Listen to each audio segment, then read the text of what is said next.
جیسا کہ عنوان دیا گیا ہے کہ مہنگی شادیوں کو روکنے میں خواتین کا کردار کیا ہے، اس پر میں مختصر سی گفتگو کروں گا، اس لیے کہ ساتھیوں اس بات کو اچھی طرح یاد رکھیے کہ جب تک کہ گھر کی خواتین فیصلہ نہیں کرے گی کہ ہماری گھر کی شادیاں ہم کو سنت پر کرنا ہے، اس وقت تک مرد کے لاکھ چاہنے کے باوجود بھی وہ شادی گھر کی سنت پر نہیں ہو پائے گی۔ ورنہ وجہ آپ دیکھ لیجئے، گھروں میں جتنے خرافات ہوتے، بالخصوص نکاح کے موقع پر جتنے رسومات ہوتے، یہ سارے کے سارے رسومات کا تعلق خواتین سے ہے۔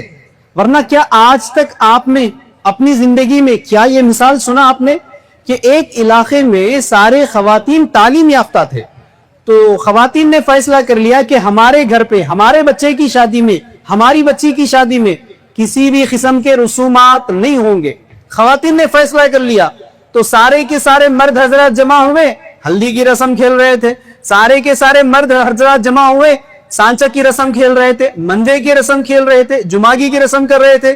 کیا آپ نے سنا؟ زندگی میں نہیں سنیں گے، چونکہ ان تمام رسومات کا تعلق خواتین کے ساتھ ہے۔ تو اسی لیے عرض کر رہا ہوں کہ جب تک کہ گھر کی خواتین فیصلہ نہیں کرے گی کہ ہماری گھر کی شادی ہم کو سنت پر کرنا ہے، اس وقت تک وہ شادی سنت پر نہیں ہو پائے گی۔ حالانکہ گھر کا مرد کتنا ہی دیندار کیوں نہ ہو، کتنا ہی عبادت گزار کیوں نہ ہو، بسا اوقات مسجد کا صدر کیوں نہ ہو، امام کیوں نہ ہو، عالم کیوں نہ ہو، کتنا ہی بڑا پروفیشنلسٹ کیوں نہ ہو، اگر بیگم فیصلہ نہیں کرے گی کہ شادی سنت پر کرنا ہے، تو پھر صاحب کیا کرتے؟ بیگم کی امامت میں مقتدی بن کر بیگم جیسا بولے ویسے سارے کے سارے رسومات کرنے میں آج ہمارے گھر کے حالات دیکھ لو۔ ورنہ ایک مثال، مردوں کا عالم کیا ہے، بیانات سن لیتے خوب جذبات میں آ جاتے، گھر جا کر بیگم کو سنا دیتے کہ بیگم سنو، میں نے فیصلہ کر لیا کہ اپنے بچے کی شادی پوری سنت پہ کرنا ہے، اپنے کو نہ لڑکی والوں سے پلنگ فرنیچر لینا ہے، نہ پلسر گاڑی لینا ہے، اور نہ شادی کا کھانا کھانا ہے، مسجد میں نکاح کر کے بچی کو لا لیں گے۔ ہوتا کیا معلوم؟ بیگم منہ اڑ کے دیکھتی ایسا، پھر بولتی میرے بابا سے جب وصول کر رہے تھے آپ، اس وقت آپ کو یہ حدیثیں یاد نہیں آئے تھے کیا؟ میرے بھائیوں کو قرضوں میں مبتلا کر کے جو پورے ارمانہ کرا رہے تھے آپ اور آپ کی اماں، اس وقت آپ کو یہ سنتیں یاد نہیں آئے؟ جاؤ جی جاؤ، گھر کے باہر چلے جاؤ، بچے کی شادی ہے، ارمان نکالنا ہے، آ کے سنتوں کی باتیں حدیثوں کی باتیں کر رہے، سنتے نہیں سنتے۔ تو اسی لیے ساتھیوں عرض کر رہا ہوں کہ خواتین جب تک کہ فیصلہ نہیں کرے گی اس وقت تک گھر کی شادیاں سنت پر نہیں ہوگی۔ دوسری اہم بات ساتھی، آج اکثر گھروں میں دیکھا جا رہا ہے، لڑکی تھوڑی سی گریجویٹ کر لے تو دیکھا کیا جا رہا ہے کہ لڑکیوں کا لڑکوں کے مقابلے میں دین پر آنے کا، اسلام کی طرف رجحان بہت زیادہ بڑھ رہا ہے۔ آپ کسی بھی گھر میں دیکھ لیجئے، لڑکا آپ کو آوارہ پٹا ملے گا، لڑکا رات 2 بجے تک گھومنے پھرنے والا ملے گا، لیکن لڑکیوں کو آپ دیکھ لو، دن بدن لڑکیوں کی دین پر آنے والوں کی تعداد بڑھ رہی ہے۔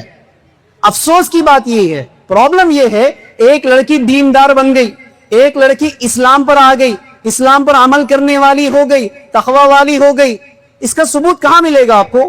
صرف پردے میں ملے گا، 5 وقت کی نماز میں ملے گا، زیادہ سے زیادہ صبح شام ذکر و اذکار کر لیتے بیٹھیں گے میڈم، یا قرآن شریف کی تلاوت کریں گے۔ سوال یہ ہے، کیا اس دیندار خاتون میں سنت نکاح کو پائیں گے آپ؟ جب اس کی شادی کیوں نہ ہو، اس کے گھر کی شادی کیوں نہ ہو، وہ دیندار خاتون سنت پر نکاح کر رہی ہے اپنے گھر پہ، یا اپنے بھائی کی شادی سنت پر کروا رہی ہے، اپنی بہنوں کی شادیاں سنتوں پر کروا رہی ہے، یا خود سنت پر نکاح کر رہی ہے، ایسا ملے گا؟ دور دور تک نہیں ملے گا۔ تو پتا کیا چل رہا ہے؟ لڑکی دین پر آ گئی، دیندار بن گئی، اسلام والی ہو گئی، نمازوں میں پردوں میں نظر آئے گا، شادی میں نظر نہیں آئے گا۔ ورنہ دوسرا مثال بھی آپ دیکھ لو، آج کسی بھی گھر میں دیکھ لو آپ، مدرسوں میں پڑھنے والوں کی تعداد میں خواتین زیادہ نظر آ رہی ہے۔ لڑکی انٹرمیڈیٹ پاس کر لی، گریجویشن پاس کر لی، چلو شادی کے لیے 3-4 سال کا عرصہ باقی ہے نا، مدرسے میں ڈال دیں گے، عالمہ بنا دیں گے۔ بات غور کرنے والی کیا ہے، آج ہر گھر میں یا ہر خاندان میں 2-4 لڑکی ماں عالمہ مل رہی ہے آپ کو۔